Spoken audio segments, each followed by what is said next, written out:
오늘 말씀 에스겔서 16장 1절부터 14절까지만 보겠습니다.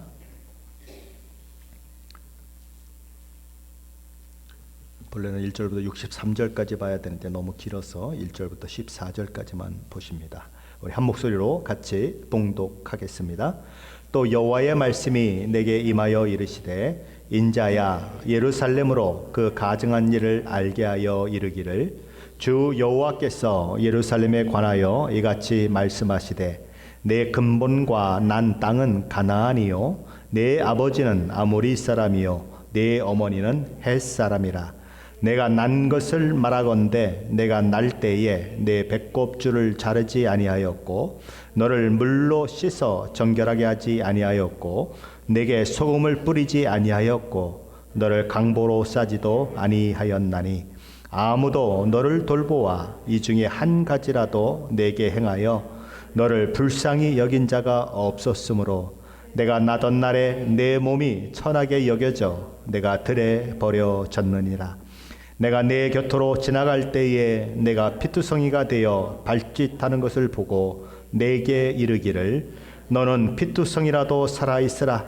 다시 이르기를 너는 피투성이라도 살아있으라 하고 내가 너를 들에 풀같이 많게 하였더니 내가 크게 자라고 심히 아름다우며 유방이 뚜렷하고 내 머리털이 자랐으나 내가 여전히 벌거벗은 알몸이더라.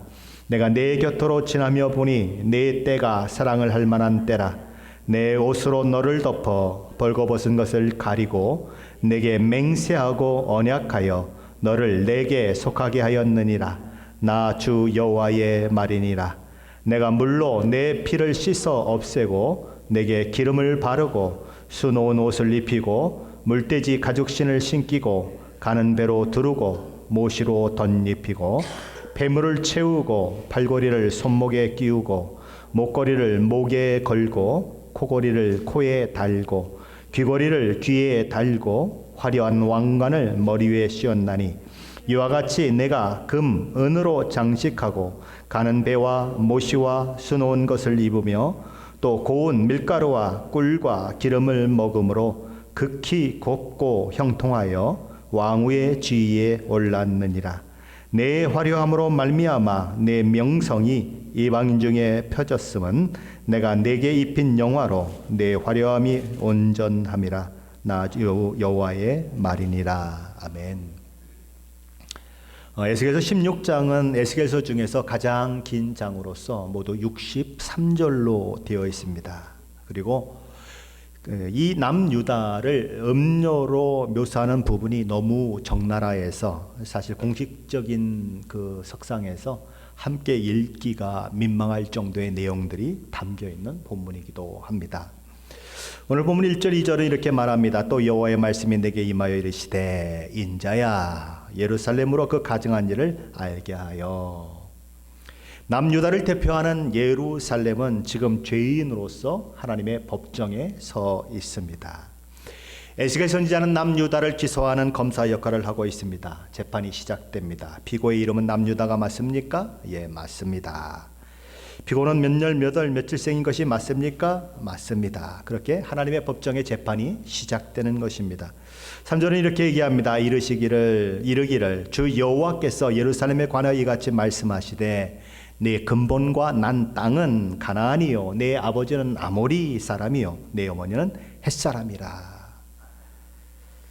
여기 내 아버지는 아모리 사람이요 내 어머니는 헷 사람이라고 하는 이 표현은 이들이 가나안 땅에 살고 있었던 민족들이기 때문에 나오는 이름인 것입니다. 이스라엘이라고 하는 나라가 출애굽에서 정착하게 한 가나안 땅에 그것 원점이었던 아모리 족속과 헷 사람 사이에 거하면서 이스라엘 민족, 이스라엘 나라가 시작되었다는 것을 말씀하고 있는 것입니다. 자, 그렇다면 이스라엘 백성들이 출생했을 때에 그의 모습은 어떤 모습이었을까요? 우리 다시 한번 읽어봅니다. 4절로 5절 말씀입니다. 같이 읽습니다. 내가 난 것을 말하건대 내가 날 때에 내 배꼽줄을 자르지 아니하였고 너를 물로 씻어 정결하게 하지 아니하였고 내게 소금을 뿌리지 아니하였고 너를 강보로 싸지도 아니하였나니 아무도 너를 돌보아 이 중에 한 가지라도 내게 행하여 너를 불쌍히 여긴 자가 없었으므로 내가 나던 날에 내 몸이 천하게 여겨져 내가 들에 버려졌느니라. 하나님은 이스라엘을 버려진 갓난 아이로 표현하십니다. 신생아로 사막 가운데 버려졌다는 거죠. 어떤 식으로 버려졌습니까?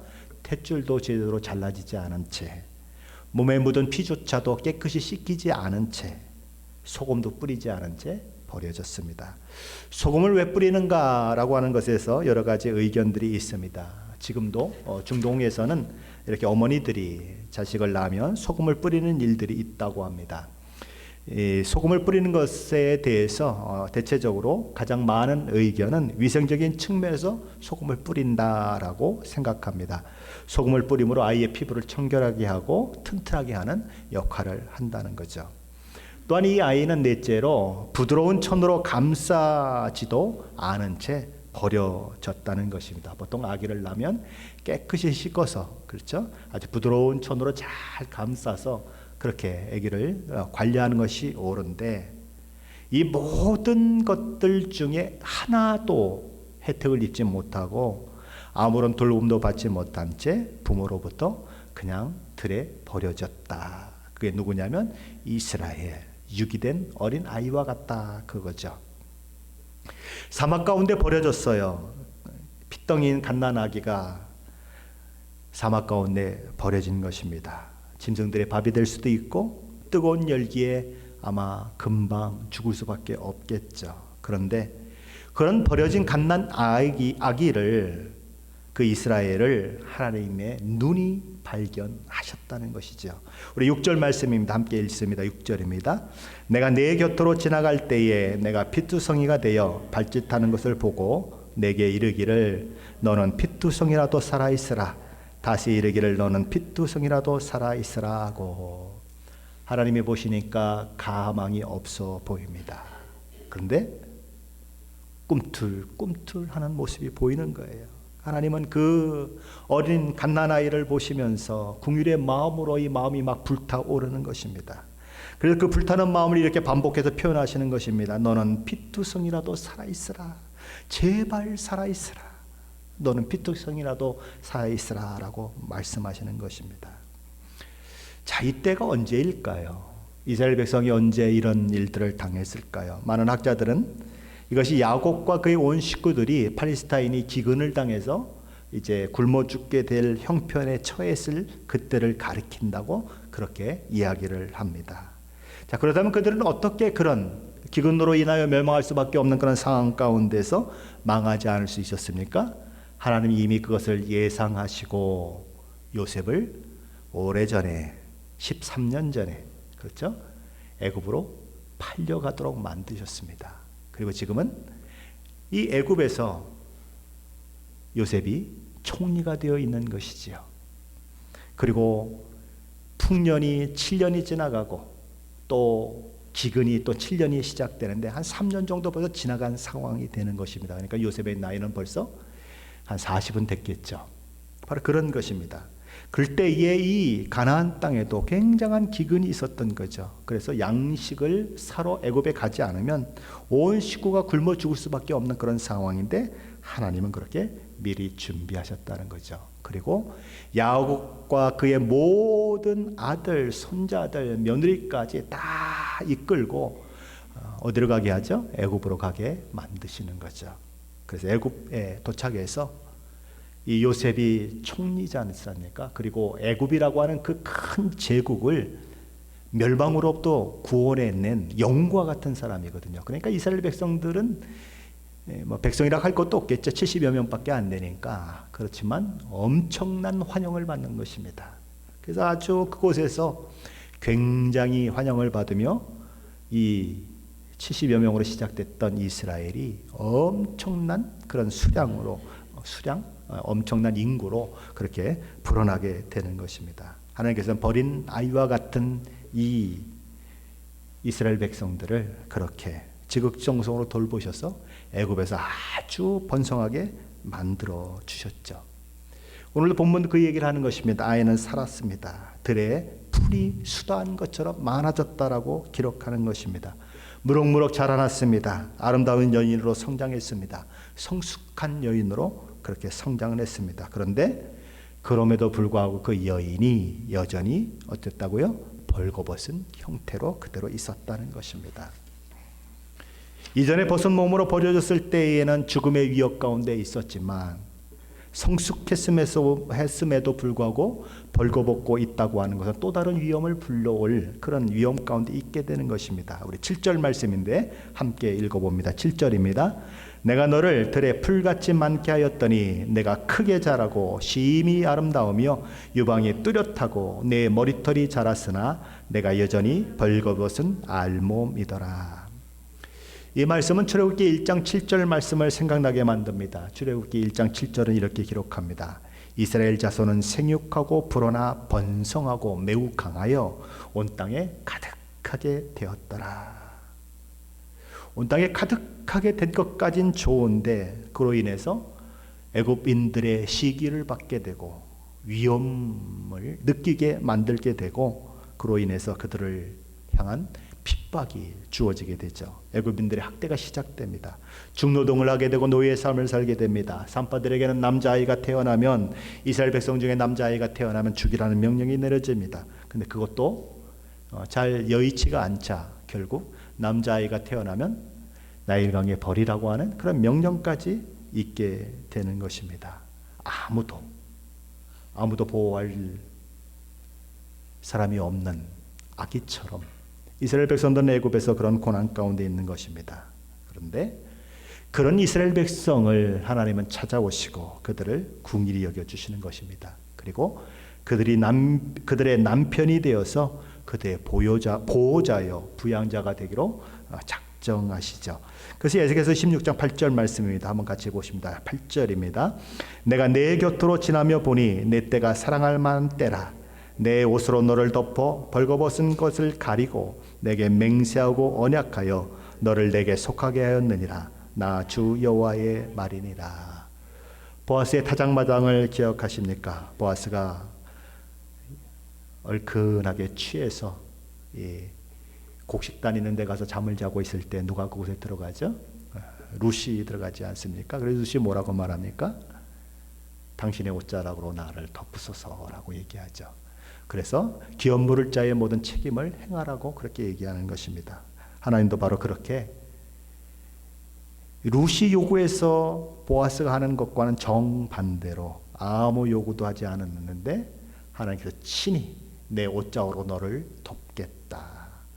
룻과 보아스가 결혼 관계에 들어가는 것처럼 하나님이 이스라엘 백성의 남편의 역할을 하시겠다고 옷을 덮겠다고 그렇게 말씀하시는 것입니다. 하나님께서 그렇게 이스라엘 백성들의 남편이 되어서 그들을 부양하는 모든 의무를 다하셨습니다. 그 결과는 어떻게 되었을까요? 이스라엘은 왕후의 지위까지 높아졌습니다. 그 명성과 그 아름다움이 열방과 나라 민족 가운데 퍼지게 되었습니다. 피투성이로 버려진 아이가 이런 지위와 특권을 누리게 되었다고 하는 것은 인생의 놀라운 반전이죠.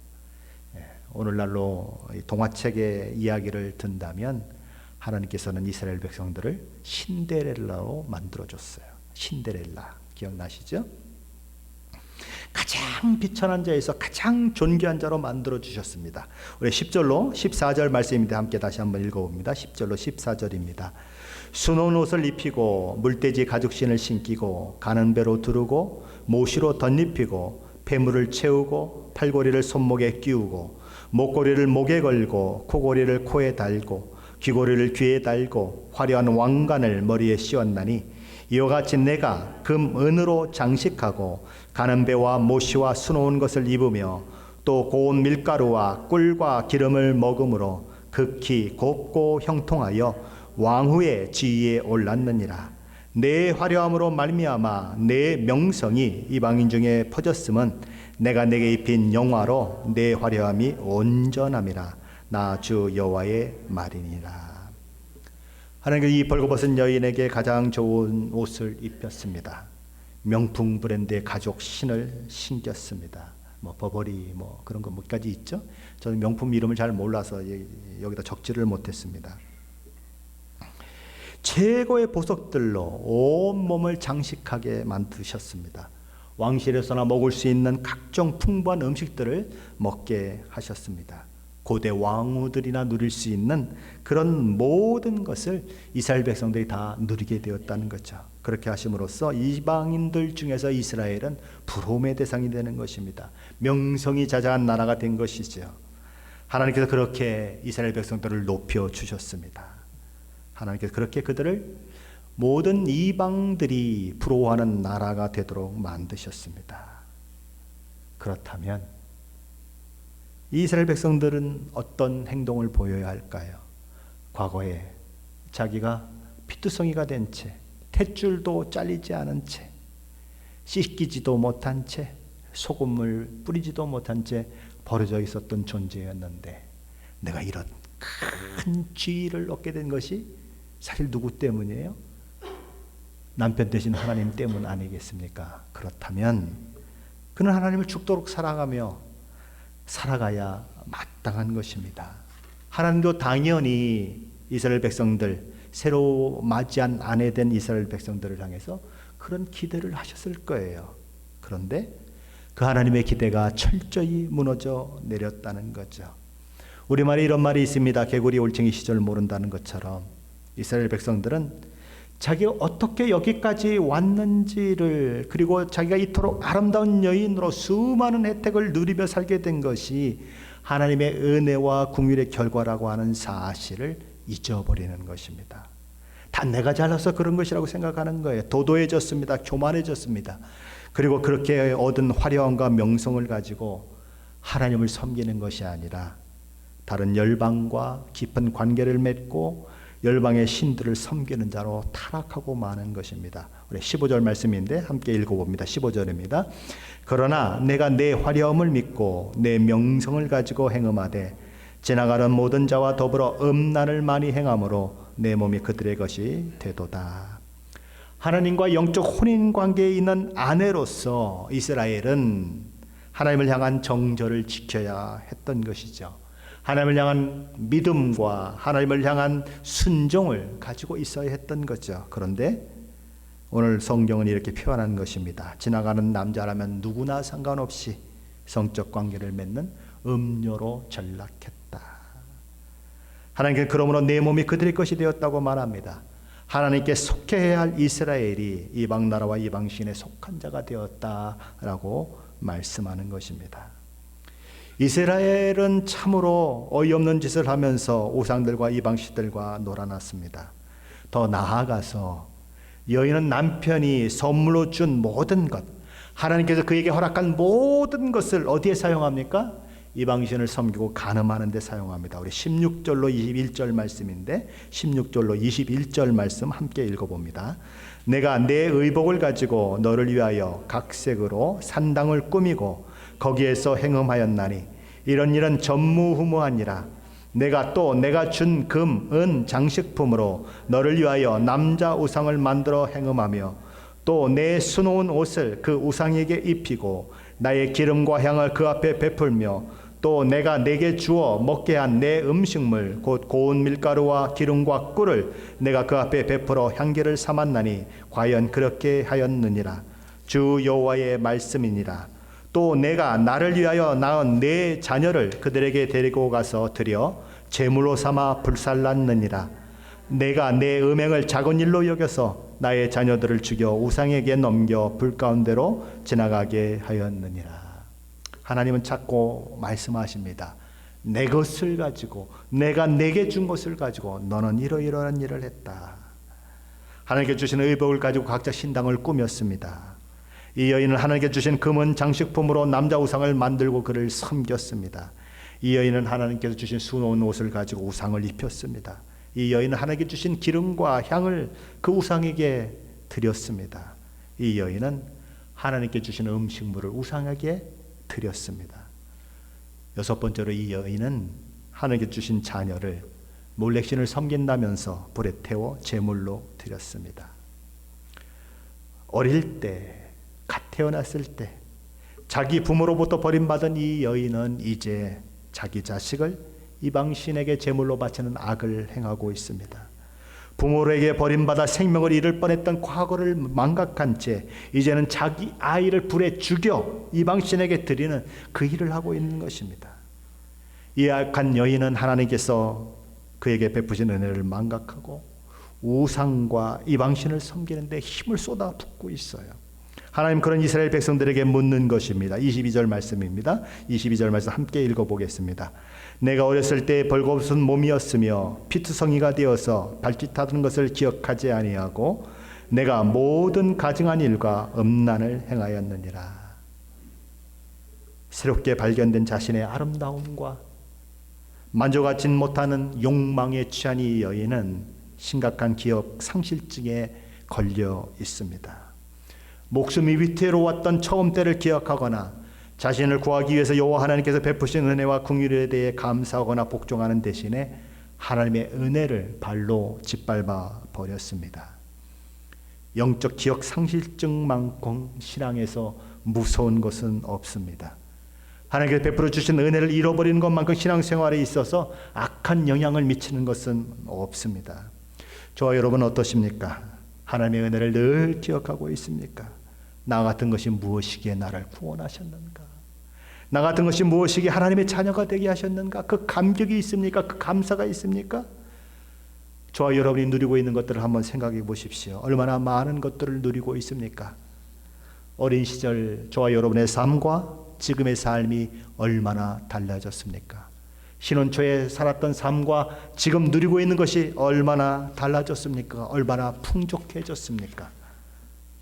그런데 그 풍족함이, 그 많은 것을 누림이 하나님 앞에 더 가까이 가게 만들고 있습니까? 아니면 이 어리석은 악한 여인으로 상징되는 이스라엘처럼 그 많은 축복 때문에, 많은 가짐 때문에 오히려 하나님을 더 찾지 않고 하나님 없이도 살 것 같은 그런 마음으로 살고 있다면, 그리고 하나님이 주신 축복을 엉뚱한 용도로 사용하고 있다면 그것은 큰 문제인 것입니다. 하나님은 그런 이스라엘 백성들의 그 모습을, 너는 내 것을 가지고 이렇게 사용했다, 너는 내 것을 가지고 이렇게 사용했다라고 계속 말씀하시는 것입니다. 그것이 15절로 22절까지의 말씀입니다. 이스라엘 백성들의 영적 타락을 중점적으로 말씀하고 있습니다. 그리고 이제 이어지는 23절로 34절 말씀을 통해서는 이스라엘 백성들의, 이스라엘 나라의 이 정치적 타락에 중점을 두고 말씀하고 있습니다. 자, 이스라엘 이 백성들은 엄연히 남편이 있어요. 하나님이 그들의 영적 남편인 것입니다. 그런데 이 여인은 매춘을 위해서 아예 길거리로 나섭니다. 누구든 남자만 지나가면 다리를 벌려서 음행을 저지릅니다. 24절 25절 말씀입니다. 함께 읽어봅니다. 너를 위하여 누각을 건축하며 모든 거리에 높은 데를 쌓았도다. 내가 높은 데를 모든 길 어귀에 쌓고 내 아름다움을 가증하게 하여 모든 지나가는 자에게 다리를 벌려 심히 음행하고, 그리고 이웃 나라인 애국과 심히 음란한 음행을 범합니다. 26절 말씀입니다. 함께 읽어보겠습니다. 하체가 큰 내 이웃 나라 애굽 사람과도 음행하되 심히 음란히 하여 내 진노를 샀노라. 너무 적나라한 표현입니다. 자, 그렇다면 이스라엘 백성들이 이렇게까지 되는 동안에 하나님은 도대체 무엇을 하셨을까요? 하나님 도대체 무엇을 하셨기에 이스라엘 백성들이 이 지경까지 왔을까요? 하나님께서는 그런 음란한 여인 이스라엘을 돌이키기 위해서 그들의 양식을 빼앗았다라고 말씀합니다. 그들을 미워하는 블레셋을 일으켜서 그들을 고통을 겪게 했다고 말씀하십니다. 돌아서라고 매를 드셨어요. 그런데 아무런 소용이 없다는 것이죠. 이 여인의 음욕은 그칠 줄 모릅니다. 이 여인은 아수르와 음행을 범합니다. 그리고 아수르가 멸망시킨 신흥 강대국인 신바벨론이 세워지자 그들과도 또 음행을 합니다. 28절 29절 말씀입니다. 함께 읽어봅니다. 28절 29절입니다. 내가 음욕이 차지 아니하여 또 아수르 사람과 행음하고 그들과 행음하고도 아직도 부족하게 여겨 장사하는 땅 갈대아까지 심히 행음하되 아직도 족한 줄을 알지 못하였느니라. 끝이 없이 욕망을 따라가는 이스라엘 백성들의 모습. 예레미야는 그런 남유다 백성들의 모습을 이렇게 기록합니다. 예레미야 2장 24절이죠. 너는 광야에 익숙한 들 암나기들이 그들의 성욕이 일어남으로 헐떡거림 같았도다. 그 발전기에 누가 그것을 막으리요? 그것을 찾는 것들이 수고하지 아니하고 그 발전기에 만나리라. 마치 발전기를 만난 그런 암나귀처럼 성욕에 헐떡이는 그런 모습, 이방 신과 이방 우상에 그렇게 목말라하는 이스라엘 모습, 바로 거기에 묘사되고 있는 것입니다. 이스라엘은 남쪽으로는 애굽이라고 하는 강대국과 국경을 맞이하고 있습니다. 북쪽으로는 아수르 혹은 신바벨론이라고 하는 강대국이 버티고 있습니다. 지정학적으로 강대국의 영향을 받지 않을 수 없는 위치에 위치한 나라가 이스라엘입니다. 그러므로 그들은 생각할 수 있어요. 우리가 애굽을 기웃거리고 때로는 아수르나 또는 바벨론을 기웃거리는 것은 너무나 당연한 것이 아니겠습니까? 그것이 약소국이 강대국 사이에서 생존할 수 있는 유일한 방법이 아니겠습니까? 생존을 위한 불가항력적인 선택이라고 그들은 주장할 수 있는 것입니다. 그러나 그들이 생각하지 못한 것이 하나 있습니다. 뭘 생각하지 못했을까요? 지정학적으로 강대국 사이에 이스라엘을 위치하게 하신 분은 하나님이시라는 거예요. 이스라엘 백성들이 거기 스스로 와서 있는 것이 아니고요, 하나님이 거기를 지정해서 거기에 갖다 두셨다는 거예요. 강대국들이 북쪽에도 있고 남쪽에도 있고 주변에 아람도 있고 블레셋도 있고 여러 나라들이 이스라엘 백성들을 괴롭히는 그 위치에 있습니다. 그런데 그 위치에 갖다 놓으신 분이 누구신가? 하나님이시라는 것입니다. 그러므로 이스라엘 백성들은 하나님을 바라봐야 하는 거예요. 그곳에 두신 하나님을 바라보면 강대국도 두려워할 것이 없다는 것입니다. 하나님이 왜 그 자리에 두셨는지를 알면, 하나님의 계획과 하나님의 뜻이 있다는 것을 알면 그런 두려워할 이유가 없는 것입니다. 예수님은 제자들을 파송하면서 이런 말씀을 하셨습니다. 갈지어다 내가 너희를 보냄이 어린 양을 이리 가운데로 보낸 같도다. 미쳤지 않습니까? 어떻게 어린 양을 이 늑대 가운데 보내요? 아니, 세상에 이런 예수님이 어디 계십니까? 말도 안 되는 거죠. 그런데 예수님은 보내십니다. 어린 양을 늑대 가운데로 보내십니다. 예수님은 바보가 아니세요. 그렇죠? 예수님은 바보가 아니세요. 그런데 보내시는 것입니다. 왜 보내요? 그 보냄 가운데 우리 주님의 인도하심과 보호가 있기 때문에 그래요. 주님을 바라보면 늑대 속에 들어가 있는 어린 양이라고 하더라도 살아남고 그곳에 복음을 전하는 일들을 할 수 있기 때문에 그래요. 종종 목사가 이 말씀을 전하면 이렇게 생각하는 분들이 있습니다. 아이고, 목사님이니까 그런 얘기를 하죠. 목사님이 세상 물정을 몰라도 너무 몰라서 자꾸 성경 들이대면서 그렇게 살라고 하는 거 아니에요? 라고 이야기하는 분들이 있어요. 정말 그럴까요?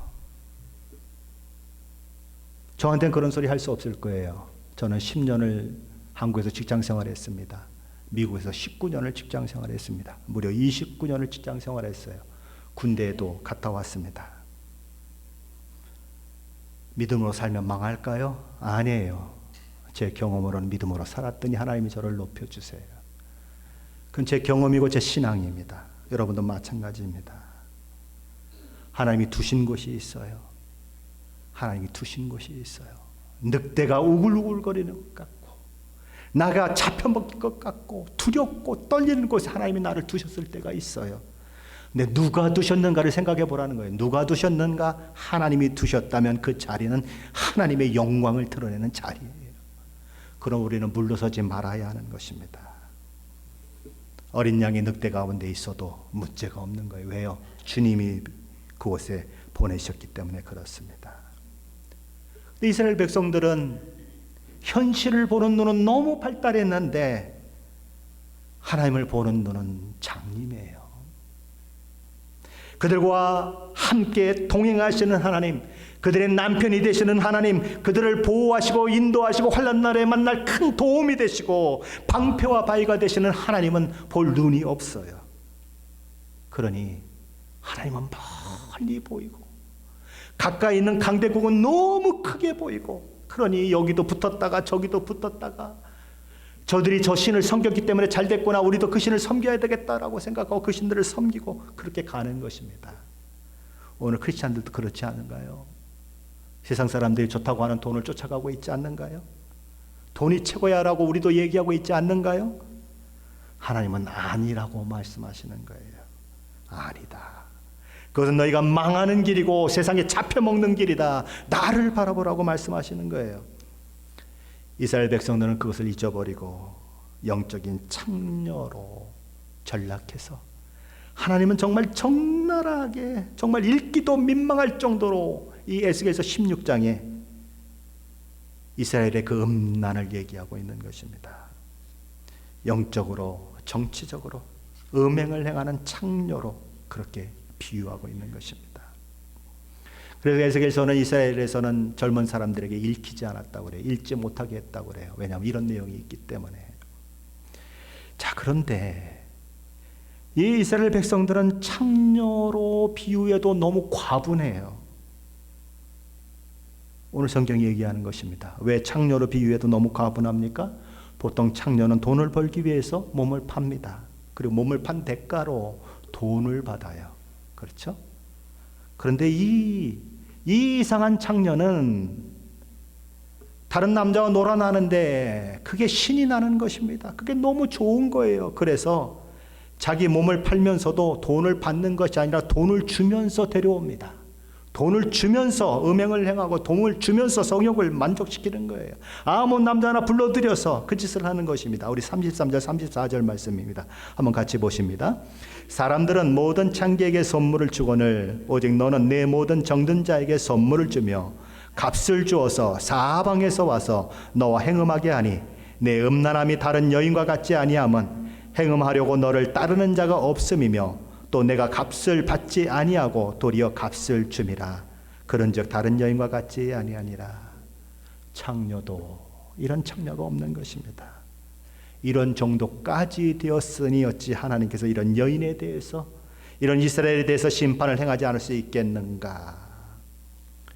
그래서 하나님은 심판을 행하시는 것입니다. 하나님께서는 그녀가 매춘을 벌였던 그 남자들을 통해서 그녀를 심판하겠다고 말합니다. 그들이 매춘했던 아수르, 그들이 매춘했던 그 바벨론을 통해서 심판하겠다. 어제의 연인이 오늘의 원수가 되게 하겠다고 말씀하십니다. 그들이 와서 공공장소에서 여인의 모습이 여인으로 하여금 벗은 몸을 드러나게 만들 것이다.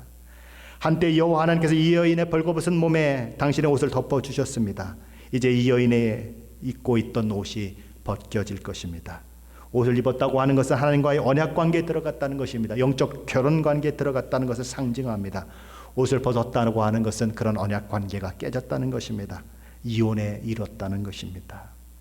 이 여인은 온갖 간음을 행한 것, 살인죄에 대한 그 심판을 받게 될 것입니다. 이 여인에 대한 이 하나님의 심판은 세 단계로 실행될 것입니다. 첫째는 매춘 소굴로 만들며 매춘을 즐겼던 누각, 높은 단이 파괴될 것이고 그가 입고 있었던 옷과 장식품들이 모두 파괴될 것입니다. 둘째는 그들이 무리를 이끌고 올 것이고 이 여인을 처형하게 될 것입니다. 셋째, 이 무리들은 다른 여인들이 지켜보는 가운데 불타는 예루살렘을 보게 될 것입니다.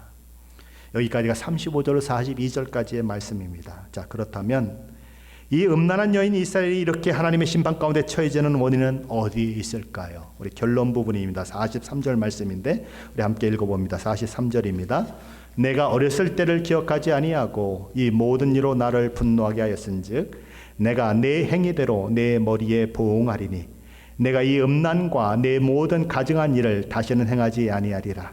주 여호와의 말씀이니라. 이스라엘이 망하는 이유는 딱 하나라는 것입니다.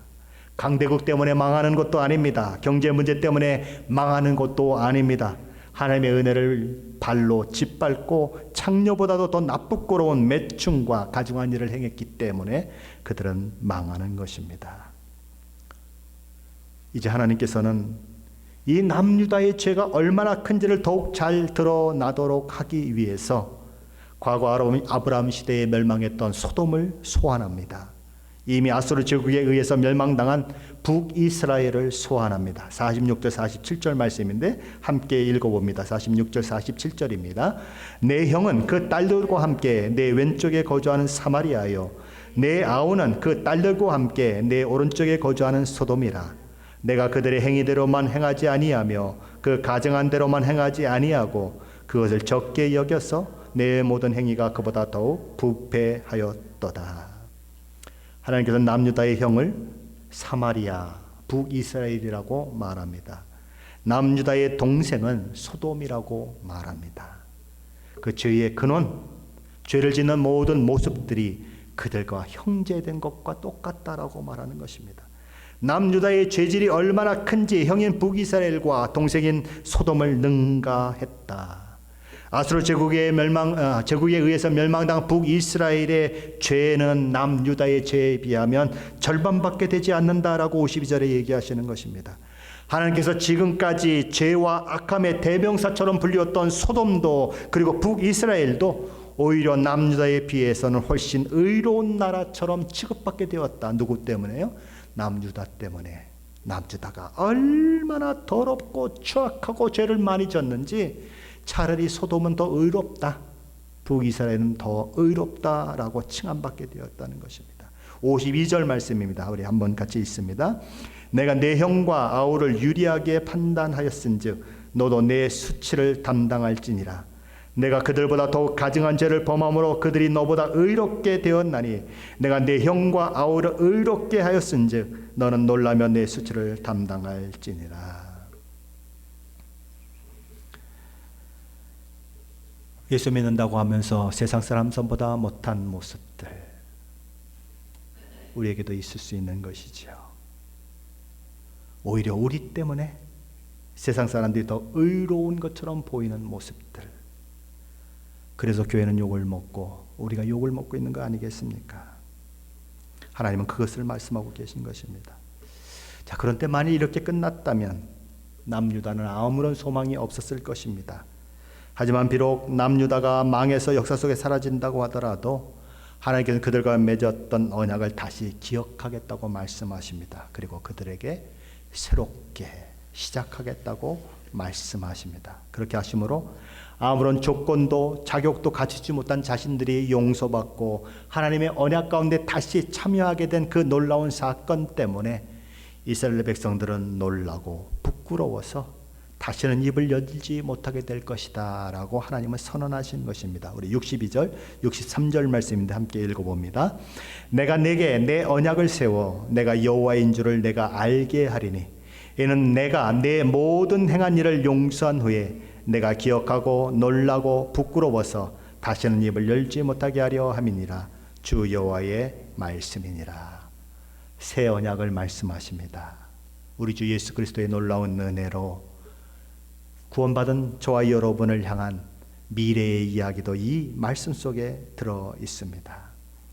하나님의 다함이 없는 은혜로 소돔으로 불리우는 이방 나라도 열방도 북이스라엘도 남유다도 그리스도 예수 안에서 다 회복될 것입니다. 예수 그리스도의 십자가 대속의 은혜로 차별 없는 구원이 온 세상에 임하게 될 것입니다. 하나님께서 이렇게 적나라한 표현을 써가면서 이스라엘 백성들의 그 음행을 지적하는 이유는 어디에 있을까요? 하나님은 왜 이렇게까지 얘기를 하실까요? 하나님이 영적 간음을 얼마나 심각하게 보고 계시는가 하는 것을 우리는 기억해야 하는 것입니다. 우리는 뭐 조금인데 어때요? 라고 생각하며 하나님을 뒷전으로 벌려버리고 그저 세상 사람과 똑같이 욕심내고 그저 그렇게 가는 모습을 보이는데 하나님은 그것에 대해서 어떻게 생각하시는가? 오늘 에스겔서 16장을 통해서 우리는 확인해야 하는 것입니다. 얼마나 그 모습을, 그 모든 것들을 미워하고 싫어하시는가? 오죽하면 이런 표현을 여기에 담고 있는가? 우리는 생각해야 하는 것입니다. 우리의 마음을 하나님 앞에 오로지 해야 하는 것은 그래서 필요한 거예요. 하나님만 바라봐야 하는 것은 너무 필요한 것입니다. 이거 목사님이니까 그렇게 살지요, 장로니까 그렇게 살지요. 아니에요. 다 그렇게 살아야 하는 거예요. 하나님 말씀 앞에 목사가 어디 있고 성도가 어디 있어요. 다 그렇게 살아야 하는 거예요. 저와 여러분이 하나님의 은혜를 잃어버리지 않고 산다면, 기억한다면 그것이 저와 여러분에게는 축복이 될 것입니다. 오늘 이 긴 본문을 통해서 하나님께서 하시고자 하는 가장 중요한 한마디는 이것입니다. 너는 아느냐는 거예요. 내가 너에게 무엇을 했는지, 내가 너를 어떻게 사랑했는지 너는 아는가? 하나님께서 무엇을 하셨는지를 아는 자, 하나님께서 무엇을 내게 행하셨는지를 아는 자, 그런 자는 에스겔 시대와 같은 마지막 시대를 살아갈 준비가 된 자들인 것입니다. 마지막 때에 있을 온갖 유혹과 핍박을 이길 수 있는 자들인 것입니다. 이 마지막 시대는 영적 기억 상실증에 있는 사람들이 있을 것입니다. 그러나 반대로 영적인 기억을 날마다 새롭게 하는 자들이 있을 것입니다. 하나님과 깊은 교제, 친밀한 교제를 나누며 하나님을 바라보는 사람들이 있을 것입니다. 그 사람들은 이 마지막 시대에 믿음을 지키며 살아남고 하나님이 기뻐하시는 믿음의 사람으로 세워질 것입니다. 남들이 다 그렇게 사는데요? 아니에요. 다른 교회도 다 그런데요? 아니에요. 시애틀 임마누엘 교회는 그래서는 안 되는 것입니다. 시애틀 임마누엘 교회 성도들은 그래서는 안 되는 것입니다. 영적인 기억을 날마다 새롭게 하십시오. 하나님께 두신 환경과 정황 가운데 나를 두셨다면 하나님께서 이길 힘도 주시고 능력도 주시고 내가 이곳에서 믿음을 지키면 하나님의 복이 나와 함께 할 것이라고 하는 그 믿음을 가지고 이겨내십시오. 하나님 왜 여기 나를 두셨어요? 라고 생각하며 여기 나를 두셨기 때문에 내가 이렇게 행동할 수밖에 없어요 라고 생각하지 마시고 두신 하나님의 목적을 따라 믿음을 지켜내십시오. 그렇게 날마다 자기를 새롭게 하며 믿음을 잘 지켜내서 정말 순결한 신부로 하나님 앞에 늘 있는 저와 여러분이 되시기를 예수 그리스도 이름으로 간절히 축원합니다.